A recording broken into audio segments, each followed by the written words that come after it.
Monsignor George Jacob Koovakad ubadai phadar nari India ubalasan huwei snem kerta naka kynhun Syro-Malabar Archdiocese jong Changanacherry Kerala ula shah pynkyntiew sheka kyrdan Cardinal.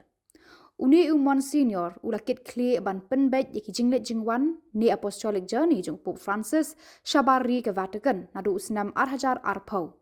Udei uwei napdeng ki uwei ngut ki Cardinal thymmai bala pynbna da Pope Francis hakah nreu tarik risau arhajar arpusau bat hakah nyau tarik unno pra Pope Francis ula pynkubor yaki kum ki Cardinal jong Balang Katholic hakah jingleit Niam basyongkun St. Peter's Basilica. Lakha ya uni Cardinal nyau nari India hakah khatwei tarik unailar khat khandai spa nyau pulai ha Thiruvananthapuram jong jila Kerala. Lapan kentang lengdo ya haka arpusau tarik unaitung arhajar sau. Hadian kata, ula beteng ya kajing puli ban pynbeit shushu ahalor kakam sinshar phadar haka Pontifical Ecclesiastical Academy. Ula yo ya kyrdan doktor haka Ain Niam hadian ba ula pendep ya kajing puli na ketika shlem puli bat markum tahi ula sedang ban trei ha Holy See Vatican kum diplomat ke Vatican ha usnam arhajar henriu.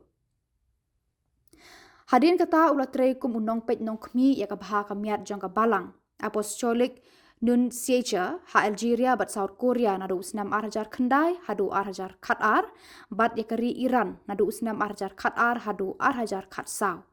Nangta ula syakri kum apostolic nunciature ya ka Costa Rica nadu usnam arhajar khatsau hadu arhajar khatpra bat yakari Venezuela nadu usnam arhajar khatpra hadu usnam arhajar arpau.